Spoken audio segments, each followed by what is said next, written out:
Oh, now I see why people wear Depends. My name's Joey. I'm an addict. Hey, Joey. I'm grateful to be here. Hi. Hi, Stan. Oh, my goodness. Boy.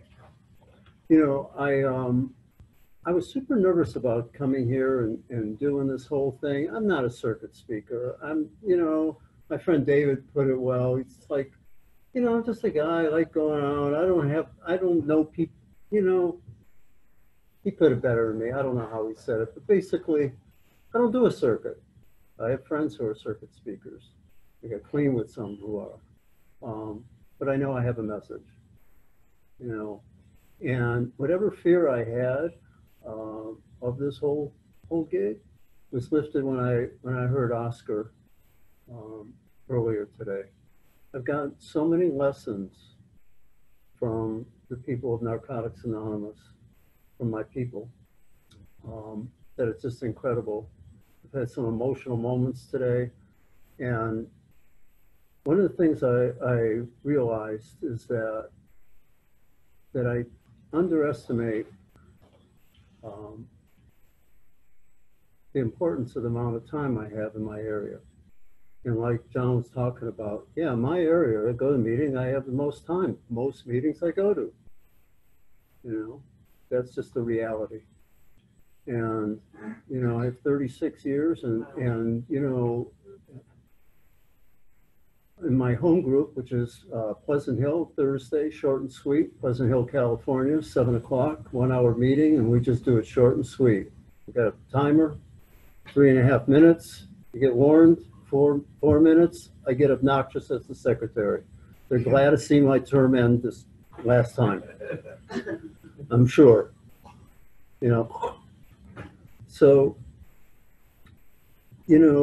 Oscar was sharing about some things, about predecessors and about how things were. And I was reminded sitting there about how things were for me. I've done a lot of things, in Narcotics Anonymous and had opportunity to do so many cool things that I never dreamed that I would be able to do and ever feel important. David stole my thunder. He told a story of what I thought I was coming to in Atlanta. For those of you who heard him earlier, I thought that, I was at the gym. It was a month and change ago, and I was doing some tricep pull downs because now that I actually care about my health, I go to the gym, try to eat right. And I got a text from David over there, and he says in his text, looks like we're going to Atlanta. And I'm like, well, this is great. And because I know everything, I figured out, I know exactly what happened. Our friend that is very connected in the sports world, he scored some tickets in the Super Bowl. For those of you watching other countries, it's a big football game over here, the big championship, and it was in Atlanta. And I figure, in 2 weeks, because it was, I think, 2 weeks about from that time, the Super Bowl is going to be in Atlanta and must have scored some tickets. So I'm like, whoa, this is great. And the phone rings right at that same time, and it's from Atlanta. It's a 404 area code. And I'm like, this must be, verifying my name and, credentials. So I'm like, hello, hi, is this Joey? Yeah. Hey, this is, and I thought it was Steve, but apparently it was Archie. And he says, we're having Annie Super, you have more than 30 years, right? And at this point, I'm like, letting go of the pull down rope. So I'm like, because I got my headphones on, I'm like, yeah. He says, well, we'd like for you to speak in Atlanta. And David recommended to call you. Hope you're able to make it. What do you think? And I did what I was told early on, you know. And I said, I'll be delighted. Where's it at? And they said, well, it's by the airport. And this is how God works in my life. You know, and it's a Holiday Inn, there's the airport, whatever have you. And now I own a business in my warehouse that I keep is near the airport in Atlanta. And I come to Atlanta, you know, once or 2-3 times a year. And don't you know it? So I came down here a couple days earlier and did some business, and here I am. And I'm grateful to be here. You know, I'm real grateful Delvin's here. Delvin got, right? Yeah. 6 days. Yay, Delvin. Oh, yeah. Oh,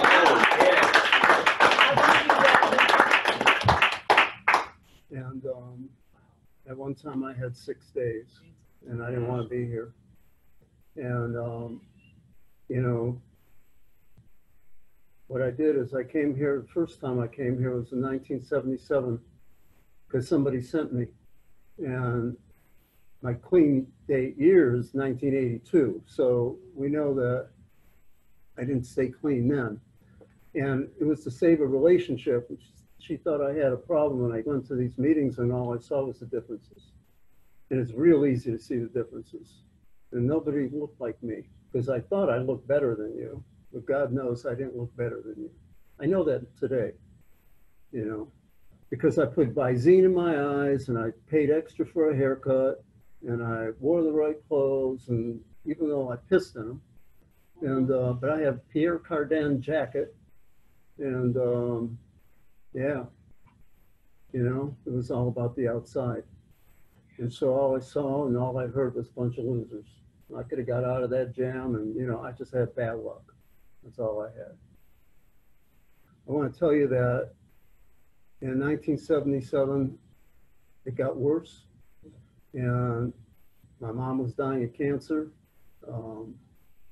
She succumbed to it in 1977. You know, John mentioned about the physician desk reference. You know, I would look up my mom's cancer drugs that she was taking, and I was like, oh, what does that do? I'll do that. I can stand that feeling. I took her cancer drugs. When she died, I was filled with remorse.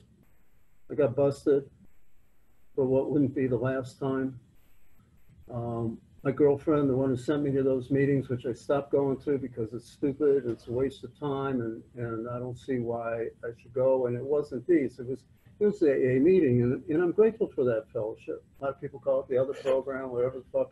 Listen, in page Roman numeral 25 that my son Casey over there pointed out to me, you know, is where it talks about that we're grateful for the AA fellowship for giving us, you know, this start, you know, and I needed them around eventually, but I just said enough is enough, and girlfriend left, whatever, and I had a chance to go to California.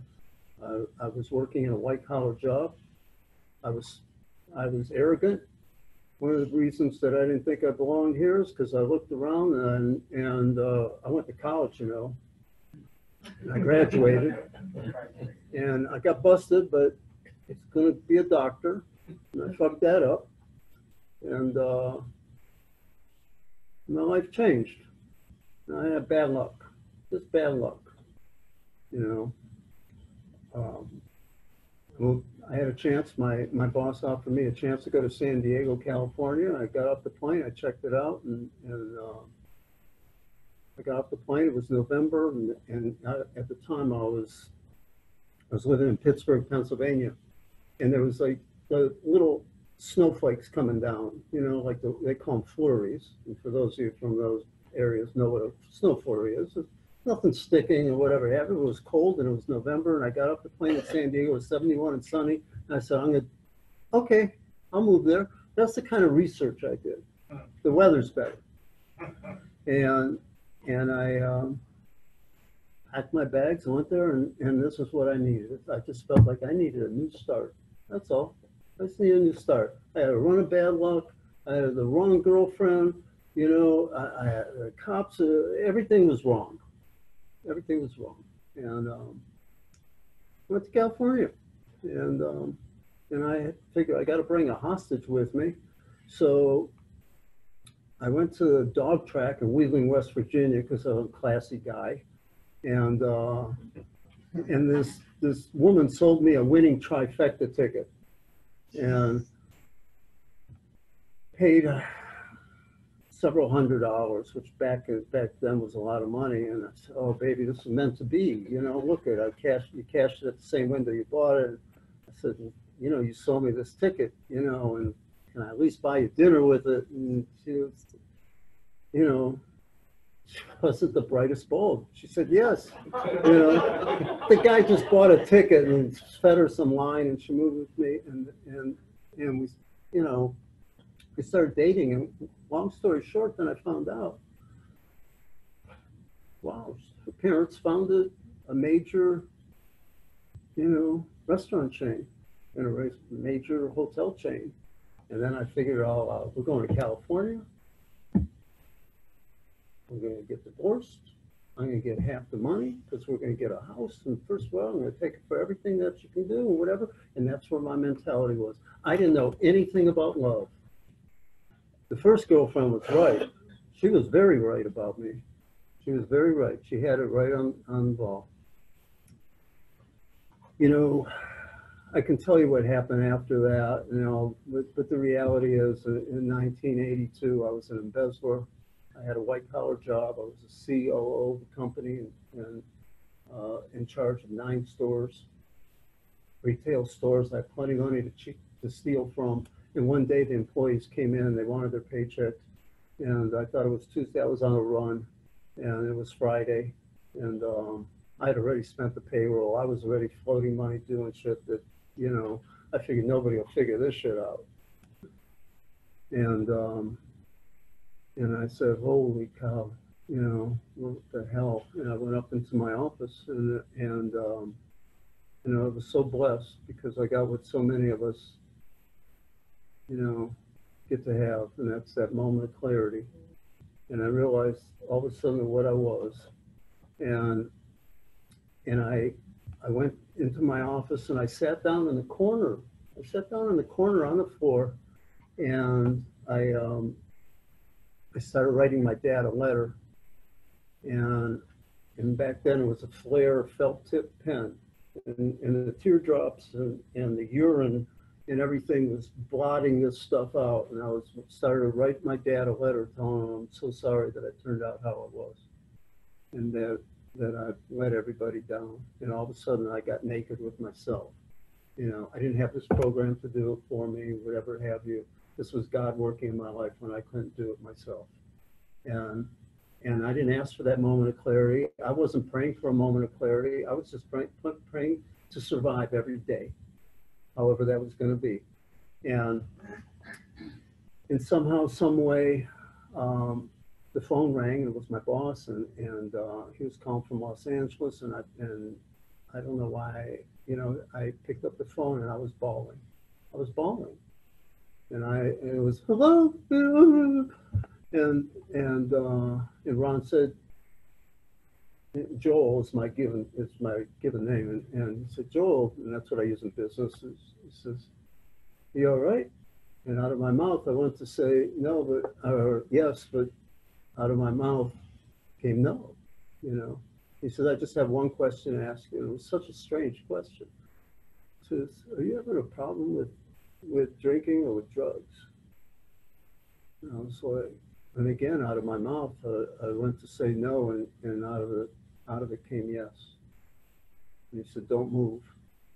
And my friend David, and in case at the wedding, Ron came to my wedding, and he got to tell the story about how, you know, what happened. And you know, Ron locked me in a hotel room and basically kidnapped me. He flew down He says, don't move. And he flew down from Burbank into San Diego and kidnapped me, basically. Called my family, said, I don't know what to do with him, whatever. So we got to get him to a hospital. He got me to a hospital, and I had OD'd, and, you know, and here's where the insanity of this disease comes into play.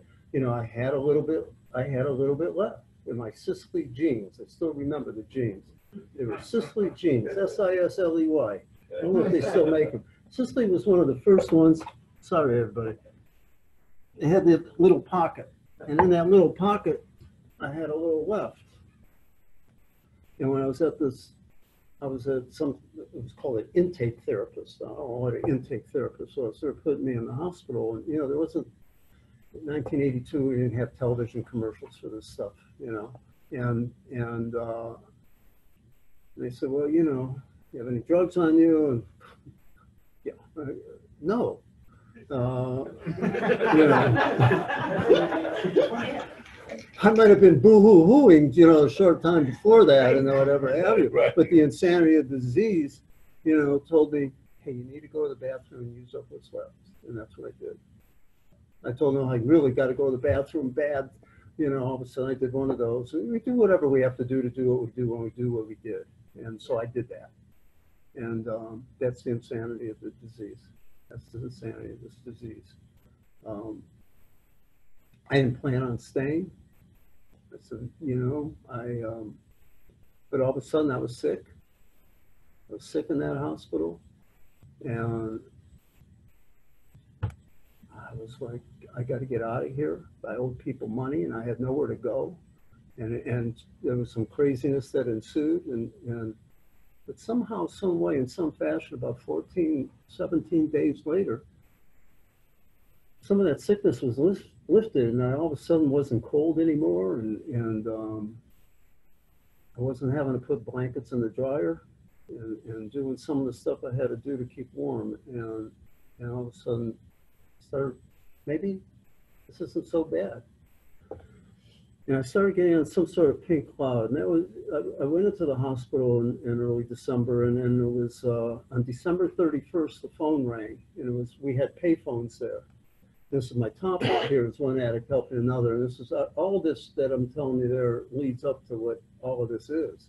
And the phone rang, and it was my acquaintance, which I called back then a friend, Ron, Frank. And Frank wanted to talk, and they said from the payphone, hey, Joe, you got to call on one of the 3 payphones, and back then that's what we had, and that's how you did your thing. And I said, you know, there's just some guy on the phone, Frank. I didn't want to talk to Frank. Frank was, you know, I was a higher class addict than him. You know, he used speed. You know, it's like cheap stuff. You know, and I didn't want to talk to him because he just wanted, he did all that, you know, rambling and whatever. And I was now on this pink cloud, and I don't need to talk to him. And no, tell him I'm in group. And so, you know, they did whatever they told him, and we went to a meeting. They took us to a meeting, and I came back, and at 11 o'clock we got snack when we came back from the meeting. And snack was at about 10:30, and we were still sitting in there, and, you know, sometime milled out and talked, and it was New Year's Eve. And the 11 o'clock news came on, and the TV up there in the corner, and the headline to the news was, man shoots wife, kills self. And that was Frank. And he killed Kathy, my friends.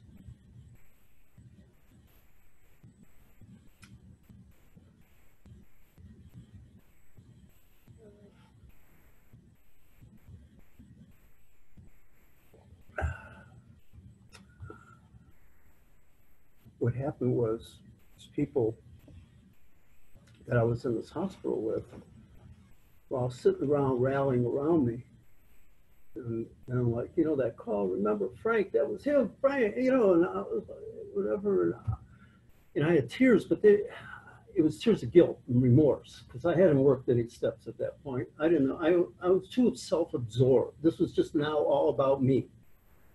That already passed. Now it's about how I'm feeling. And this one addict helping another was in play. But I didn't even know it. I didn't feel it. I wasn't grateful enough yet. I didn't get enough of this program to understand. All I knew was, oh, there's been some attention here. But that attention helped keep me clean. That attention was enough to, I didn't understand what was happening. One addict helping another addict or whatever. It wasn't that deep for me.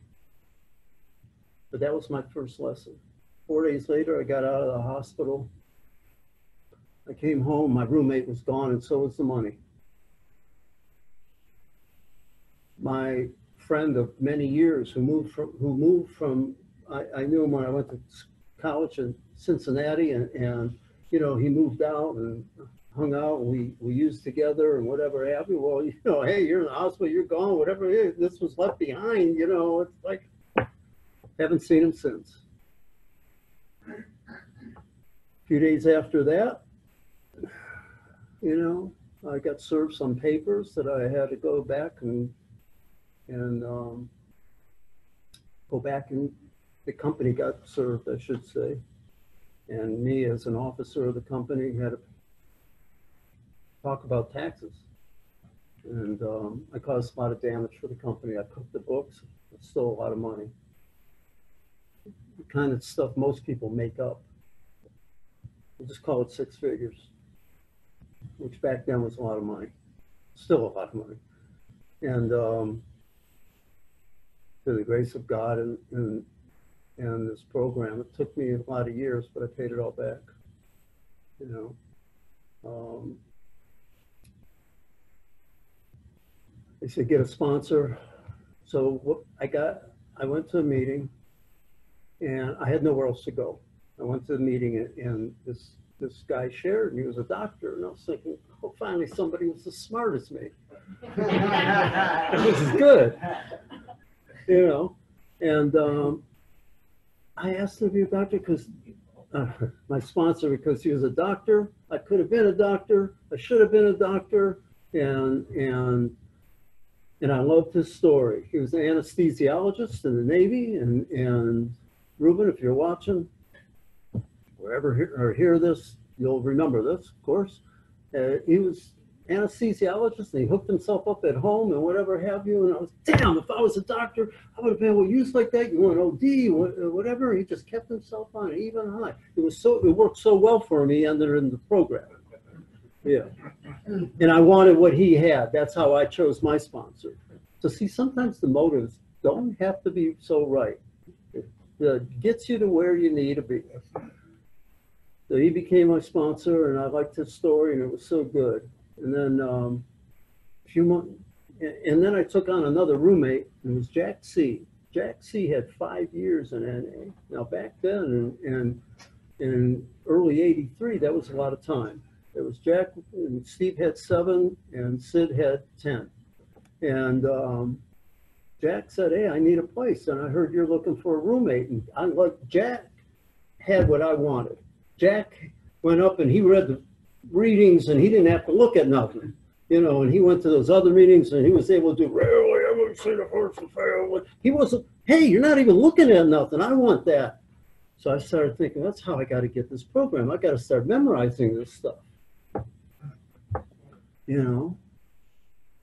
So I said, yeah, Jack, come on. Yeah, this is great. And then I went back to Ohio, and I went to a meeting in Ohio, and because I had nothing else to do, you know, in between. And I figured, well, they only had a few meetings in Cleveland, Ohio at the time, grand total of 2. And one was Wednesday on Mayfield Road, Survivors Group. And I went to that meeting, and there was about 5 people there, and 2 guys named Mac. And I just figured, oh, okay, hey, Mac, you know, but that was their names. And and I don't remember the others, but, you know, said, any visitors? And I said, yeah, I'm Joe from San Diego, California. Oh, wow, wow, you're from California, that's where the world is. I said, that's right. And I said, wow, you know, how much time you have? This is good. You know, it's coming up on 5 years. 4.5 months, I think, at the time. And, because see, left to my own device, what I do, the first thought still, because this disease lives in my head. The first thought that comes up to, you know, wrong, right? You know, it says in the second step, you know, sanity is often defined as just not acting on our first impulse. My first impulse is to lie. The sanity that I've been able to get here is to listen to the lie, don't act on it, pause, you know, and deal with it. But at that point, I didn't. And I said, wow, man, that's great. Hey, will you speak? We have a meeting in Youngstown, Ohio, or whatever. And I heard enough in these meetings, you know, in San Diego. He said, oh, yeah, I never turned down service. You know. And so I get to this place, and it's in a treatment center. And I didn't know what a treatment center was, you know. I thought maybe it's psychiatric, because when I was in the hospital, it wasn't called a treatment center. It was just a wing in the hospital. You're in the hospital. You're in this place here, in this ward. Okay. And the treatment center, and people came from all over. And some people were like some of the people who worked on the first basic techs that come from Warren, Ohio, and some heavy hitters in there, or whatever have you. But I didn't know at the time, but there was about 60 people there, which was a lot. But a lot of these people were forced to have to go there. I was like, so I did what anybody else with my amount of time lied about the time. I told my sponsor story. I told them I was a doctor. I told them I was in the Navy. I was an anesthesiologist, and you know, they did whatever. They took away my status and whatever have you. And I went to my sponsor's story the best I knew it. But something happened to me when I got back to my brother's house where I was staying in Cleveland. And this is how I know God was starting to work in my life, you know, where I had I was aware that this was happening. And, you know, what it was that it was, why did I do that? Why do I keep doing this? Why?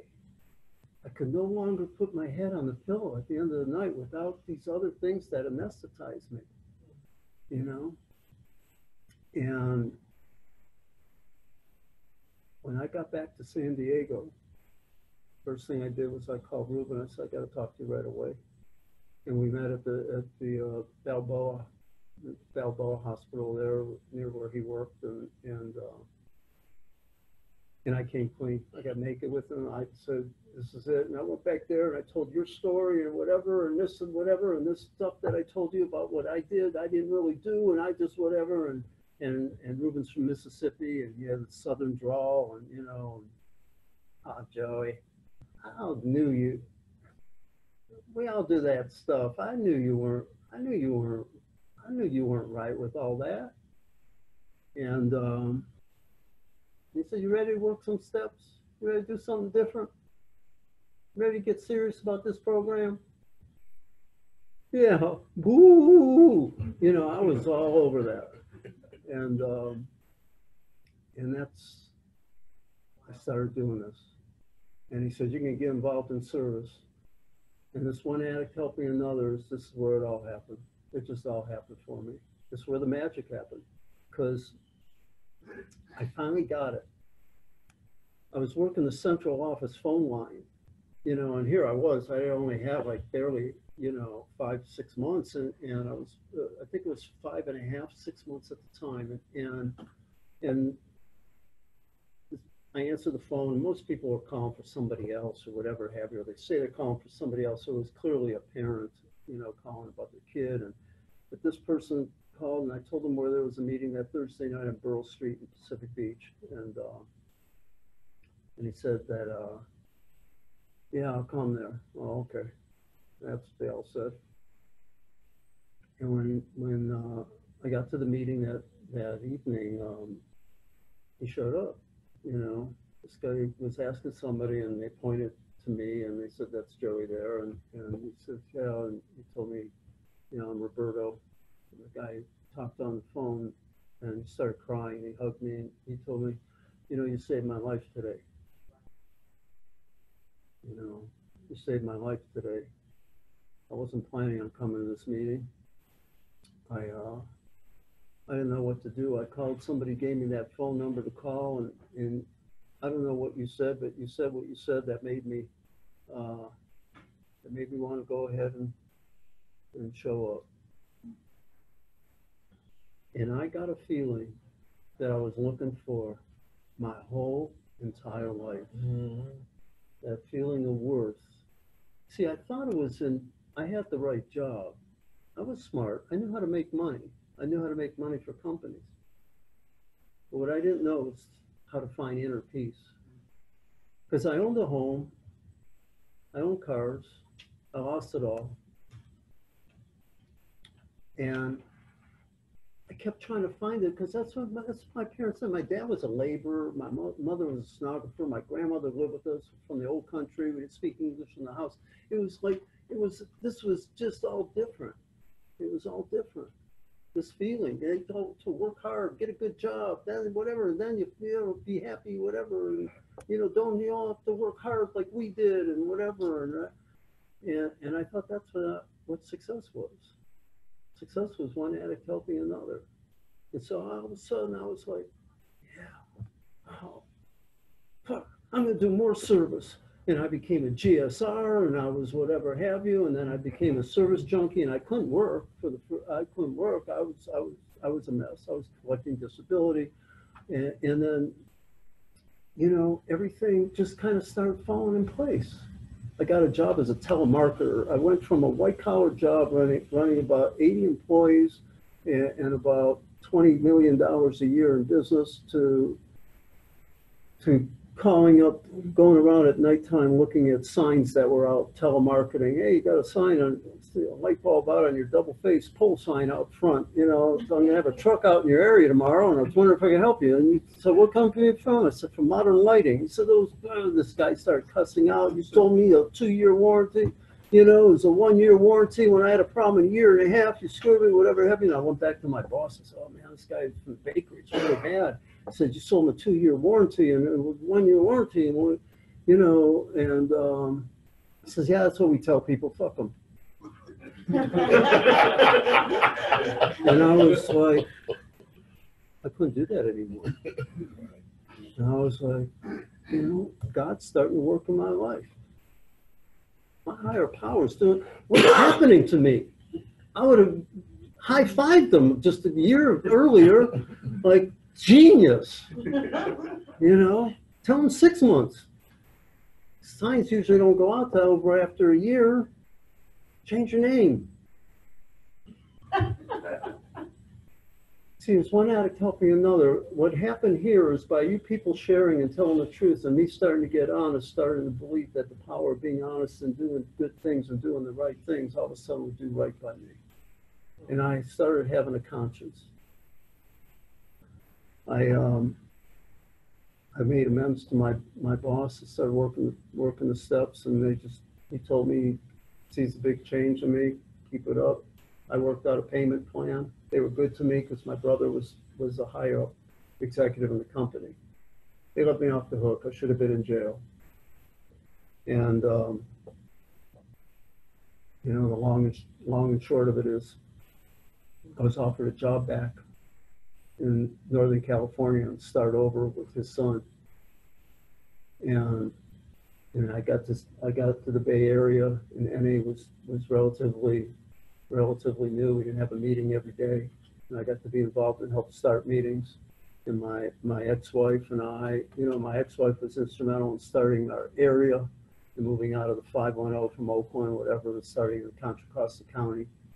And I got to do things like be you know, important things like, you know, Oscar was talking about early on, you know, it's like I drove to Sacramento to get literature. I put it in my trunk. We went to a storage area to get it. You know, all these things which were so important. I made the schedules for the area because I had a computer and I had some knowledge of how to do that. You know, I got to be in literature chair in '87 when working on It Works How and Why, and got to participate in our literature, you know, and got resentful because nobody came to the meetings. You know, we had you know, the previous chair did, which was my ex-wife, so we lived in the same house.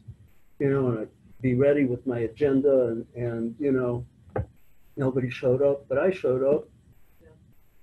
You know, and I got to submit, well, here's what I think about, you know, the first step, here's what I think about the fourth or whatever. And, you know, I got to do these things.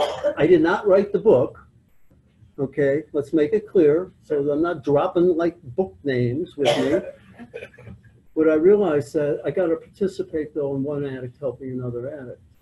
Because they were helping me, taking a look at like, hey, maybe you need to take another look at how you're working this stuff. You know? And, you know, magic kept happening for me. I'll start crying probably, but my son's here. I have 3 kids. It's like one addict helping another addict here, getting it together. Okay. I already cried enough today. I have 3 children. They were raised in these rooms. All 3 are addicts. 2 years ago, they were all out there. You know, my oldest son was just out in the streets. You know, he was sleeping by, well, you know, he's sleeping. If you ask him where he's sleeping, well, I'm grabbing a bush over at on Contra Costa Boulevard. My daughter was a heroin addict. Has been struggling with that. She was in rehab at 13. She's 38 now. My youngest son and I were kind of estranged. You know, he told me before this meeting, he says, you know, Dad, don't worry about whatever you say, you know, I'll be proud of you no matter what. You know, it's like, shit. You know, and, you know, today, my oldest son's in SLE. He's got about 4 months, I think. He goes to AA. My daughter's doing an alternative program. I don't dig on it, you know, but it's keeping her from dying. You know, she's not doing heroin. She's not shooting meth. You know, and my son's on fire. He's got 21 months. Awesome, yeah.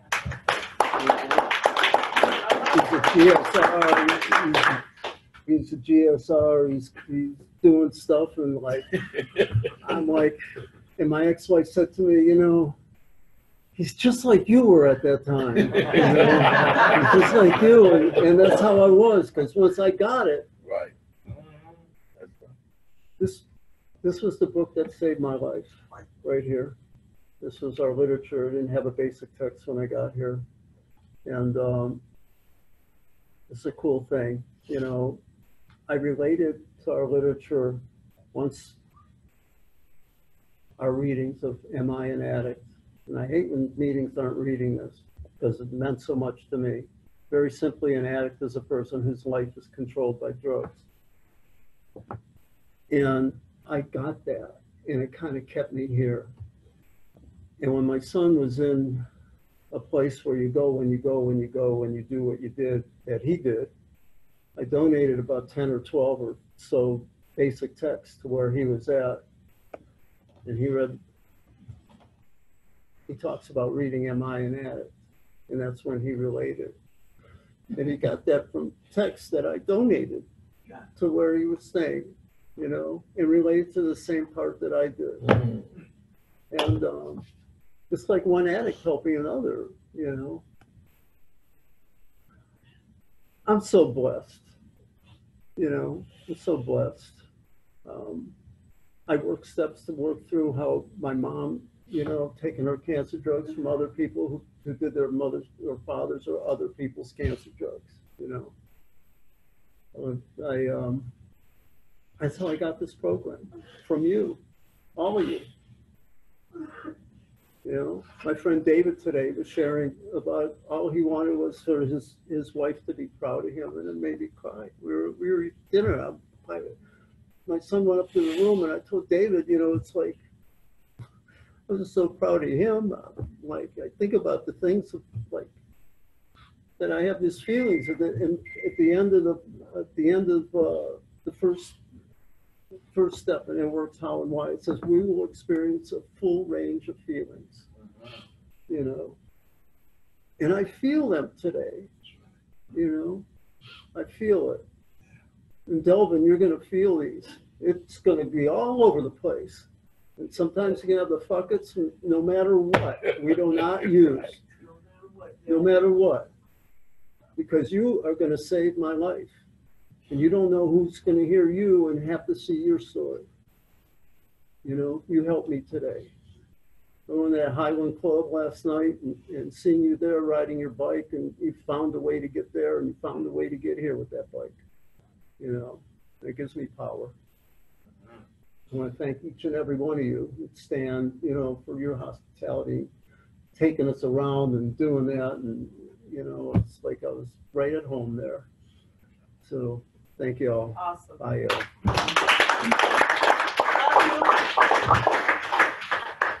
All right, let's circle up and close this meeting with the Serenity Prayer.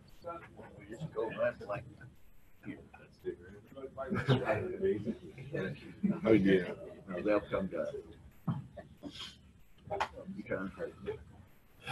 I'll go with you, baby.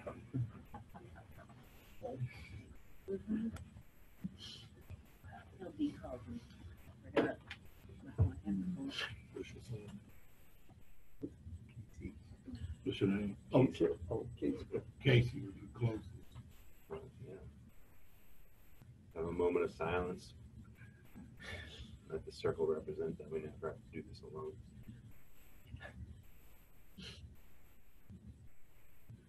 Many of us have said, Thank you for my life. Guide me in my recovery. Show me how to live clean. Just stick around, it works better that way.